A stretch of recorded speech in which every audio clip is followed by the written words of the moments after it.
एक लड़की पढ़ाई में बहुत ही ज्यादा होशियार थी। वह इंटर 95% अंकों के साथ उत्तीर्ण करती है। फिर आगे ग्रेजुएशन में दाखिला ले लेती है और उसका सपना था यूपीएससी एग्जाम को क्लियर करके आईएएस अधिकारी बनना। वह लड़की अपने पढ़ाई को उच्च स्तर से जारी रखती है, लेकिन घर वाले ज्यादा पढ़े लिखे नहीं होने के कारण उसकी भावनाओं को कद्र नहीं करते।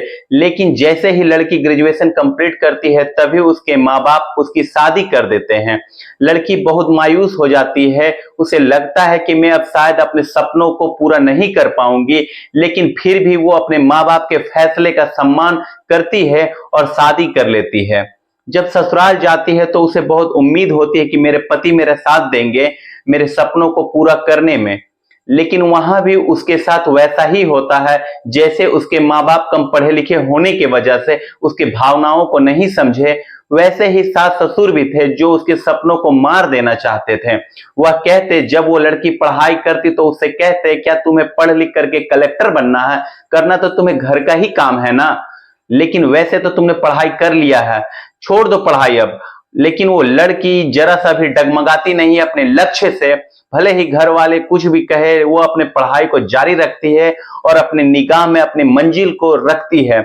अनबन घर में जो हो रहा था उसमें उसका पति भी साथ नहीं दे पाता। वह अपने माँ बाप के विरुद्ध कुछ भी नहीं कर पाता था। इस तरह से लड़की बहुत मायूस और हताश हो जाती थी। तब उसे लगा कि अब शायद मैं अपने सपनों को पूरा नहीं कर पाऊंगी, इसलिए वह तलाक लेने का फैसला करती है और कोर्ट में जाकर के तलाक का केस फाइल कर देती है। फिर जुट जाती है जी जान से अपनी पढ़ाई करने में और अपने लक्ष्य को पूरा करने में। आखिर वो एक दिन वह समय भी आता है जब वह लड़की अपने मंजिल को पा लेती है। जिस कामयाबी के शिखर में वह लड़की पहुंच जाती है, वहां पर पहुंचने के लिए लोग बरसों मेहनत करते रहते हैं। फिर भी उसके बाद भी गारंटी नहीं होता कि वह मंजिल को पाएंगे या नहीं पाएंगे। आखिरकार उस लड़की के राह में हुई अनबन और संघर्ष, उसके बाद कामयाबी के जीवन गाथा जानेंगे हम आगे वीडियो में। नमस्कार दोस्तों, मैं मनोज यादव, मेरा अभिवादन स्वीकार करें। आज की जो सच्ची घटना मैं आपको सुनाने जा रहा हूं, जो सामाजिक रूढ़ियों को तोड़कर अपनी कामयाबी के बुलंदी पर पहुंचती है, जहां पर वह एक नई इबारत लिखती है। कलेक्टर ऑफिस में बेहद गहमा गहमी होती है। सुबह का समय था, नई कलेक्टर मैडम आने वाली थी, तो सारे स्टाफ जो थे वह तैयारियों में लगे हुए थे। थोड़ी देर में जब 10 बजते हैं तभी कलेक्ट्रेट प्रांगण में एक सफेद कलर की गाड़ी आती है और सभी कर्मचारी गाड़ी के पास दौड़ पड़ते हैं और बड़े बाबू दरवाजा खोलते हुए ही फूलों का गुलदस्ता मैडम को देते हैं और क्रम से जितने भी लोग होते हैं मैडम को स्वागत के लिए हाथों में फूलों का गुलदस्ता लेकर के खड़े थे। मैडम नीली ऑर्गेंजा साड़ी पहने, आंखों पर पावर का चश्मा लगाए, हाथ में घड़ी और मोबाइल लिए, दूसरी हाथ में डायरी लिए हुए वे बहुत सुंदर और बहुत सभ्य लग रही थी। और गाड़ी से उतरते ही सभी के हाथों से फूलों का गुलदस्ता लेकर के अभिवादन स्वीकार करते हुए आगे बढ़ती चली जा रही थी। पंक्ति में सबसे आखिर में खड़े होते हैं वहां के क्लर्क प्रेम सिंह सैनी। वह अपना सर नीचे झुका करके खड़े थे। मैडम ने उनके हाथों से भी गुलदस्ता लिया और एक नजर उनकी तरफ भी देखा और फिर आगे बढ़ गई। अब बड़े बाबू मैडम को लेकर के केबिन में चले गए और फिर वहां पर कलेक्ट्रेट कार्यालय के सभी कर्मचारी मैडम के केबिन में उपस्थित हुए और फिर बड़े बाबू सबका पद और परिचय का जानकारी देने लगे। पंक्ति में दूसरी तरफ खड़े होते प्रेम सिंह सैनी, जो ठीक मैडम के सामने खड़े थे। जब उनका नंबर आया तब वह सबसे लाइन के आखिरी पंक्ति में चले गए। तो मैडम ने कहा बड़े बाबू से कि आप इनका परिचय क्यों करवा रहे हो, रहने दो, यह अपना परिचय खुद देंगे। तब प्रेम सिंह सैनी मैडम से कहते हैं कि मेरा नाम प्रेम सिंह सैनी है और मैं इस ऑफिस में क्लर्क बाबू हूं। इतना कह करके वह झट से बाहर निकल जाते हैं। प्रेम सिंह को बाहर जाते हुए देखते हैं तो बड़े बाबू को लगता है कि शायद प्रेम सिंह सैनी किसी बात से नाराज है और इस तरह से जाना किसी को अच्छा नहीं लगा। नई कलेक्टर मैडम के स्वागत में सब लोग लगे थे और मैडम की सुंदरता, सभ्यता और व्यवहार के लिए सब लोग आपस में चर्चा कर रहे थे। तो कुछ लोग ऑफिस में कार्य की चर्चा कर रहे थे और प्रेम सिंह एक टेबल पर बैठ करके उदास बैठा हुआ था और उसे मानो कोई परेशानी हो। तभी बड़े बाबू प्रेम के पास आकर के थोड़ा नाराजगी से पूछा कि आपको इस तरह से कलेक्टर मैडम के केबिन से बाहर नहीं निकलना चाहिए था। उन्हें बहुत बुरा लगा होगा, लेकिन प्रेम सिंह कुछ जवाब नहीं देता। वह अपनी नजरें गड़ाई फाइल में सिर्फ देखता ही रहता है। बड़े बाबू वहां से चले जाते हैं। फिर अगले दिन प्रेम सिंह ड्यूटी पर नहीं आता। वह बड़े बाबू को फोन करके बता देता है कि मेरी तबीयत कुछ ठीक नहीं है, मैं नहीं आ पाऊंगा ऑफिस। अब कलेक्टर मैडम को ज्वाइन किए हुए वहां पर 1 महीना हो गया था। अब तक कलेक्टर मैडम के सामने स्टाफ के जितने भी कर्मचारी थे वह किसी न किसी बहाने अपने काम को लेकर के जा चुके थे। जो नहीं आया था मैडम उसे किसी न किसी बहाने के उद्देश्य से देकर के बुला चुकी थी, यानी मैडम सबका चेहरा एक बार देख चुकी थी। सिर्फ प्रेम सिंह ही एक ऐसा व्यक्ति था जो अभी तक मैडम के सामने एक भी बार नहीं आया। प्रेम सिंह को जब भी जरूरत पड़ती मैडम के पास जाने का, तब वो अपने दूसरे सहयोगी को भेज देता, ये लो मेरी फाइल और जाकर के मैडम के पास ये काम करवा दो। इस तरह से ऐसे ही काम चलता रहा। कलेक्टर मैडम रोज जब ड्यूटी पर आती तब वह एक बार हॉल में खड़े होकर के सभी स्टाफ कर्मचारी से गुड मॉर्निंग बोला करती थी और चली जाती थी। मैडम की यह आदत सभी स्टाफ कर्मचारी को अच्छी लगती, लेकिन प्रेम सिंह मैडम से नजर मिलाने से कतराता था। कई दिनों तक मैडम ने जब उसे अपने स्थान पर नहीं देखा तब उन्होंने पूछा बड़े बाबू से कि क्या प्रेम सिंह ऑफिस नहीं आ रहे हैं। तो बड़े बाबू कहते हैं कि नहीं मैडम, वह ऑफिस नहीं आ रहे हैं। तब मैडम ने बड़े बाबू से कहती है कि क्या उन्होंने कोई सूचना दी है, छुट्टी ली है। तो बड़े बाबू कहते हैं नहीं मैडम, उन्होंने ऐसा कुछ भी नहीं किया है। तब मैडम थोड़ा नाराजगी में कहती है कि यह तो ठीक बात नहीं है इस तरह से किसी कर्मचारी का मनमानी करना, और बड़े बाबू को आदेश देती है कि तुम जा करके पता करो और पता लगाओ कि वह ऑफिस क्यों नहीं आ रहे हैं। तब बड़े बाबू उनके पास फोन करके पता करते हैं और मैडम की नाराजगी के बारे में भी बताते हैं। तब प्रेम सिंह अगले दिन ऑफिस आता है और जाकर के मैडम के समक्ष उपस्थित होता है। तब मैडम नाराजगी से कह रही थी कि मिस्टर प्रेम, यह सरकारी ऑफिस है, यहाँ के कुछ नियम और कानून है। अगर आपको छुट्टी चाहिए ही थी तो आप एप्लीकेशन देकर के सूचित कर देते, फिर छुट्टी ले लेते। लेकिन प्रेम बाबू आप खामोश खड़े थे, वह जवाब नहीं दे रहे थे। और मैडम फिर अपनी बात आगे जारी रखते हैं और आगे कहते हैं कि यह कोई घर आपका नहीं है कि जब जी चाहे तब आप चले आए और जब जी चाहे आप चले गए। आइंदा याद रखिएगा, दोबारा ऐसी गलती मत कीजिएगा, वरना मैं आपके खिलाफ जरूर कोई कार्रवाई करूंगी। तब प्रेम गुस्से में था, वह जवाब दे देता है कि मैडम हमारी प्रतिबद्धता हम सरकार के प्रति है, हम किसी अधिकारी के व्यक्तिगत गुलाम नहीं हैं। हमारी छुट्टी बाकी थी तो हमने ले ली। इतना कह करके वह मैडम के केबिन से वापस बाहर निकल जाता है। मैडम उसे बाहर जाते हुए देख रही थी कि वो कितनी गुस्से में था। फिर मैडम बड़े बाबू को बुलाती है और केबिन में और उनसे पूछताछ करती है प्रेम के बारे में। तो बड़े बाबू बताते हैं कि मैडम 2 साल पहले यहाँ पर इनकी पोस्टिंग हुई है। जब से यह आए हैं मैं देख रहा हूं हमेशा खामोश ही रहते हैं। ना तो इनके यहाँ पर किसी से दुश्मनी है, ना ही किसी से बहुत ज्यादा दोस्ती है। वह हमेशा परेशानियों में ही घिरे रहते हैं और अपने काम में लगे रहते हैं। अब मैडम को आए हुए वहां पर काफी दिन हो गए थे, तो मैडम की ख्याति पूरे जिले में हो रही थी। कलेक्टर ऑफिस से लेकर के जनता जनार्दन तक के बीच में मैडम काफी लोकप्रिय हो गई थी। और कलेक्टर ऑफिस के दूसरे सीनियर ऑफिसर होते हैं वर्मा जी। विकास कार्य का हर टेंडर वर्मा जी के टेबल से होकर के ही गुजरता था और हर टेंडर में वर्मा जी का कमीशन फिक्स हुआ करता था। और ऊपर की जो कमाई होती थी उसमें ऊपर के अधिकारियों तक का शेयर हुआ करता था। चर्चा तो यह भी थी कि इसके पहले के जो कलेक्टर थे उनका भी शेयर फिक्स रहता था।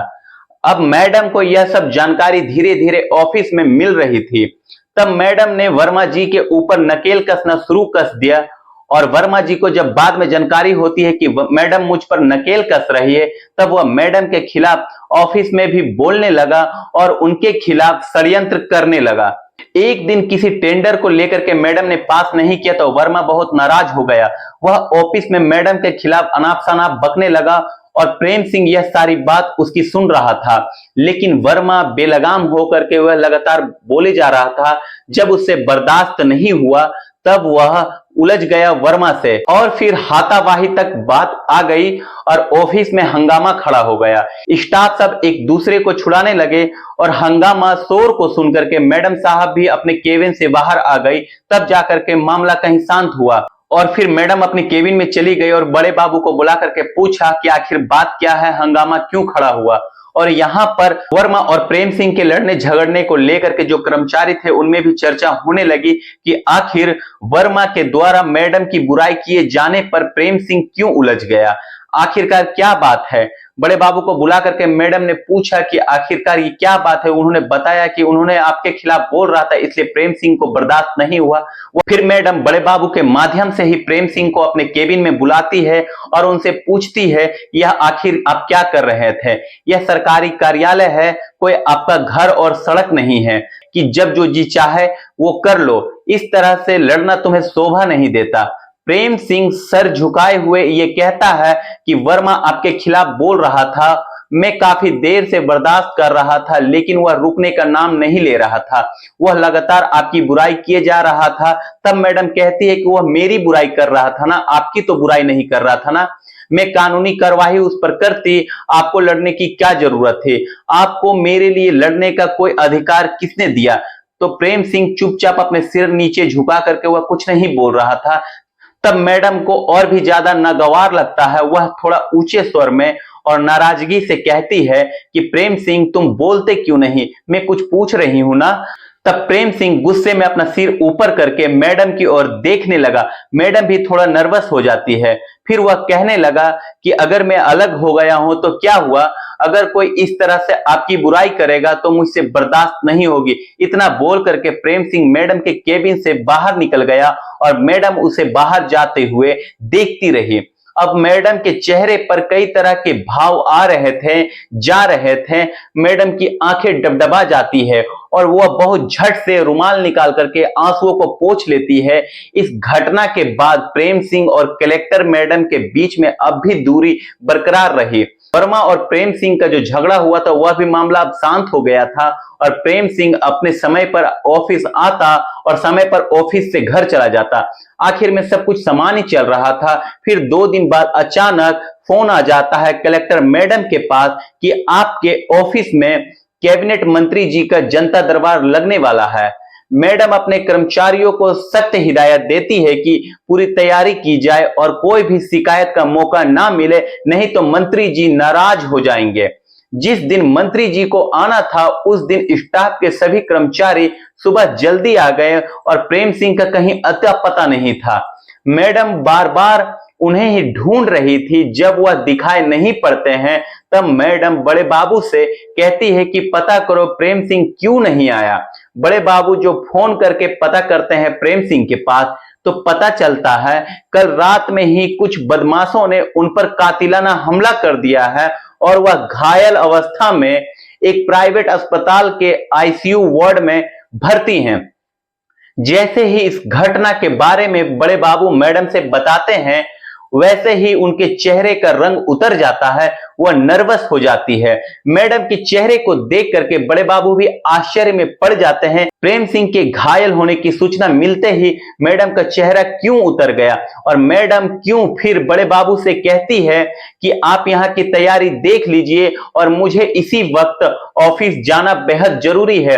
तब बड़े बाबू आश्चर्य में कहते हैं कि मैडम अगर आप चली जाएंगी तो मंत्री जी शायद नाराज हो जाएंगे। ऐसा करो मैं स्टाफ के किसी दूसरे कर्मचारी को प्रेम सिंह को देखने के लिए उनके पास भेज देता हूं, आपका यहां रहना बेहद ज्यादा जरूरी है, आप मत जाइए। लेकिन मैडम जल्दी जल्दी में अपना बैग लेकर के गाड़ी की तरफ जाते हुए कहती है कि नहीं, मुझे मंत्री जी के आगमन से भी ज्यादा जरूरी है अस्पताल जाना और वहां जाकर के अपने स्टाफ को देखना। वो झट से गाड़ी पे बैठ करके चली जाती है और मैडम का इस तरह से जाना बड़े बाबू और स्टाफ के दूसरे भी कर्मचारियों को बेहद आश्चर्य लग रहा था। कलेक्टर मैडम के अचानक अस्पताल में पहुंचने से अस्पताल परिसर में बहुत ज्यादा खलबली मच जाती है। मैडम लिफ्ट से जाना चाहा लेकिन लिफ्ट ऊपर थी तो आने में उसे समय लगता, इसलिए मैडम झटपट सीढ़ियों से चलने लगी और जाकर के आईसीयू वार्ड में पहुंच गई। मैडम को इस तरह से भागते हुए जाते देख करके अस्पताल के डॉक्टर भी सकते में आ जाते हैं और वह भी मैडम के पीछे पीछे दौड़ते चले गए। मैडम ने आईसीयू वार्ड में देखा, वहां प्रेम सिंह अब भी बेहोशी की हालत में पड़ा था। उसे इस अवस्था में देख करके मैडम के आंखों से आंसू आ जाते हैं, लेकिन मैडम अभी अपने आंसुओं को इतनी सफाई से छुपा लेती है कि किसी को कुछ पता नहीं चलता। और वहां के उपस्थित डॉक्टरों से प्रेम के बारे में पूछती है, तब डॉक्टर कहते हैं कि अब इनकी हालत स्थिर है, अब वह खतरे से बाहर है। तब मैडम डॉक्टरों को सख्त हिदायत देती है कि कोई भी लापरवाही इलाज इसमें मत बरतना। और मैडम जब तक वहां पर रही तब तक उनका फोन लगातार बजता रहा, उन्होंने फोन रिसीव नहीं किया। जैसे ही वह प्रेम बाबू को देख करके आईसीयू वार्ड से बाहर निकली, तब उन्होंने फोन उठाया और बड़े बाबू ने बताया कि मंत्री जी अब यहां से नाराज होकर के जा चुके हैं। मैडम वापस अपने कार्यालय में आती हैं तो वहां पर बड़े बाबू मैडम से पूछते हैं कि आप इस तरह से क्यों चली गई थी, तो मैडम ने इसका कुछ जवाब नहीं देती। एक हफ्ते बाद प्रेम बाबू की अस्पताल से छुट्टी हो जाती है, वह घर पर आकर के आराम करने लगे। कुछ दिन के बाद मैडम दोबारा अस्पताल में तो नहीं गई, लेकिन वह बड़े बाबू के माध्यम से उनका बराबर हालचाल लेती रही। 2 हफ्ते बीत गए, तब एक दिन छुट्टी का दिन होता है, तो मैडम अपने ड्राइवर से कहते हैं कि गाड़ी उठाओ, चलो प्रेम को मुझे देखने चलना है। तब साथ में सुरक्षा गार्ड की भी गाड़ियां होती है, सब लोग जा करके प्रेम बाबू के घर पर पहुंच जाते हैं। तब मैडम उसे देखती है कि प्रेम एक बिस्तर पर लेटे हुए हैं और पूरे शरीर पर उनके पट्टियां लगी हुई हैं, और यह भी देखती है कि प्रेम बाबू पास में ही टेबल पर रखे दवा और पानी को भी ले नहीं पाते हैं। उसे लेने का प्रयास तो जरूर करते हैं, जो बहुत कठिनाई महसूस करते हैं। दर्द के मारे प्रेम सिंह से रहा नहीं जा रहा था, और लेकिन अचानक दरवाजे पर मैडम को खड़े देख करके वह आश्चर्यचकित रह जाता है। मैडम अपने सुरक्षा गार्ड और ड्राइवर को रोक करके कमरे पर उसकी दाखिल हो जाती है, और उसके पास में ही पड़े टेबल पर से जग उठा करके गिलास में पानी डाल करके और दवा लेकर के प्रेम सिंह को खाने के लिए देती है। प्रेम सिंह कुछ नहीं बोलता, मैडम के हाथ से गिलास को ले लेता है और दवा खाने के बाद कहता है कि आपको इस तरह से यहां पर नहीं आना चाहिए था। आखिर ऑफिस के लोग तरह तरह की बातें करेंगे तो क्या जवाब देंगे हम। तब मैडम कहती है कि यही बात तो तुम्हें उस दिन भी सोचना चाहिए था, जब तुम वर्मा जी से मेरे लिए उलझ पड़े थे। प्रेम सिंह फिर खामोश रह जाता है।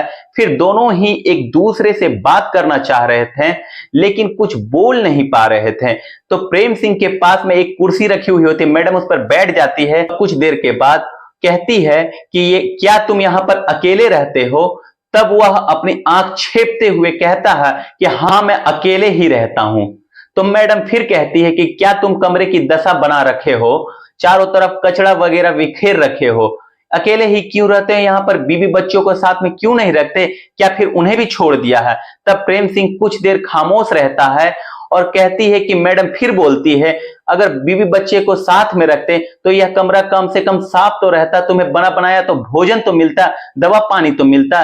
तब इस बार प्रेम सिंह बोल पड़ता है कि मैंने अभी तक शादी नहीं की है। तब मैडम कहती है कि आखिर क्यों नहीं की तुमने शादी। तो प्रेम सिंह जवाब देता है कि आपने भी तो शादी नहीं किया है ना। तो मैडम के आंखों से आंसू आ गए, वह अपना सर नीचे करती है और प्रेम ने मैडम की ओर देखते हुए कहा कि मैंने तुम्हें घर से तो निकाल दिया है, लेकिन दिल से तो अभी तक नहीं निकाल पाया हूं, बहुत याद आती है तुम्हारे। तब वह कलेक्टर मैडम भी कहती है कि मुझे भी आपकी बहुत याद आती है, और प्रेम सिंह के आंसू पोंछते हुए कहती है कि पापा ने तो मुझे बेहद जोर दिया कि मैं दूसरी शादी कर लूं, लेकिन मुझे पता था कि एक ना एक दिन आप जरूर समझोगे मुझे और जरूर बदलोगे और जरूर मेरी कद्र करोगे, इसलिए मैंने भी शादी नहीं किया। फिर दोनों एक दूसरे को देख करके रोने लगते हैं और अपने अपने आंसुओं को पोंछने लगते हैं। और फिर आंसुओं को पोंछते हुए भी प्रेम सिंह ने जवाब दिया कि आखिर हम दोनों ने अपने अपने नादानियों के चलते कैसे इतना समय बर्बाद कर दिए, मुझे क्षमा कर देना अनुराधा। तब मैडम ने कहा कि आपके ऊपर जो हमला हुआ वो वर्मा ने करवाया था और मैंने उसे सस्पेंड कर दिया है और पुलिस में उसके खिलाफ एफआईआर भी दर्ज करवा दिया है। तब प्रेम ने कहा कि यह तो आपको नहीं करना चाहिए था मैडम, अब तो हमारे और तुम्हारे रिश्ते का ज्यादा ही बात का बतंगड़ बनाया जाएगा लोगों के द्वारा। तब मैडम ने कहा कि यही बात तो तुम्हें 5 वर्ष पहले ही सोचना चाहिए था, तो हम दोनों आज साथ साथ होते हैं। उस समय तो तुमने नहीं सोचा था। प्रेम ने मैडम की ओर गौर से देखते हुए कहा कि मैं तुम्हारे भलाई के लिए, मैंने जो कुछ भी किया वो तुम्हारे भलाई के लिए ही किया। मैं तुम्हारी शिक्षा के खिलाफ कभी नहीं था। मैं तुम्हें जरूर समझा सकता था, लेकिन अपने माँ बाप को अपने हिसाब से चलने के लिए कैसे कहता। फिर मैडम बोली कि मैंने क्या मांगा था तुमसे? मैंने तो सिर्फ यही कहा था ना कि मेरी शिक्षा जारी रहने दो, मेरी पढ़ाई मुझसे मत छुड़वाओ। मैं पढ़ना चाहती हूँ, कुछ करना चाहती हूँ, लेकिन वे लोग चाहते थे कि मैं पढ़ाई लिखाई छोड़ करके किसी घरेलू महिला की तरह सिर्फ घर गृहस्थी और बच्चों को संभालूं, इसके अलावा कुछ भी नहीं। और आप भी तो मेरे खिलाफ ही थे। तब प्रेम बाबू कहते हैं कि मैं आपके खिलाफ, आपकी शिक्षा के खिलाफ कभी नहीं खड़ा था, लेकिन रोज रोज की झगड़े से, खींचतान से मैं तंग आ चुका था। तो आखिर मैं क्या करता? ना तो मैं तुम्हें समझा पा रहा था, ना अपने माँ बाप को समझा पा रहा था, तो मैं आखिरकार कुछ कर भी तो नहीं पा रहा था। लेकिन इसका रास्ता तो सिर्फ यही नहीं था कि तुम मुझसे तलाक लिया जाए। तो मैडम फिर से आगे बोली कि तुमने भी तो उस दिन मुझे मायके जाने पर मजबूर कर दिया था ना, जबकि उस टाइम पर तुम्हें मेरा साथ देना चाहिए था। ये तो अच्छा हुआ कि तुम्हारे द्वारा भेजे गए तलाकनामे पर मैंने सिग्नेचर नहीं किया, वरना पापा तो कह रहे थे कि सिग्नेचर कर दो और रिश्ते से मुक्त हो जाओ, लेकिन वह सब मुझे मंजूर नहीं था। देखो ना, आज भी मेरी किस्मत और मेरी मेहनत रंग लाई है, और जो मेरे सपने साकार हुआ। इतना सुनने के बाद प्रेम के आंखों से आंसू निकलने लगता है, और वह फूट फूट करके मैडम का दोनों हाथ पकड़ करके, क्षमा कर दो अनुराधा, मैं तुम्हें समझ नहीं सका। उस दिन मुझसे बहुत बड़ी गलती हो गई थी, यह मुझे बाद में एहसास हुआ, और आपने यह अच्छा किया कि मेरे द्वारा भेजे गए तलाकनामे पर सिग्नेचर नहीं किया, वरना मैं एक बहुत बड़े पाप का भागीदार होता। इतना कह करके वे दोनों लिपट करके आपस में रोने लगते हैं। फिर कुछ देर के बाद मैडम अपने कमरे से बाहर निकल करके अपने सुरक्षा गार्ड और ड्राइवर से कहती है कि तुम लोग आज घर जाओ, मैं कल सुबह ऑफिस में मिलूंगी। मैडम के मुंह से इस तरह की बात सुनकर के ड्राइवर और सुरक्षा गार्ड भी आश्चर्य से उन्हें देखने लगे, और वहां से वे लोग चले गए। उसके बाद मैडम कमरे के दरवाजा को बंद करके अंदर चली जाती है, और दोनों पति पत्नी इतने दिन के बिछड़ने के गम को भुला करके, सारे गिले शिकवे को भूल करके फिर से एक हो जाते हैं। तो दोस्तों, आज की यह पति पत्नी की कहानी, जो बिछड़ने के बाद कि फिर से एक हो गए, और पत्नी ने अपने सपने को पूरा करने के लिए, अपने मंजिल को पाने के लिए अपने लक्ष्य को निगाह में रखा, और घर वालों से अनबन जरूर हुआ, अपने फैसले से डगमगाई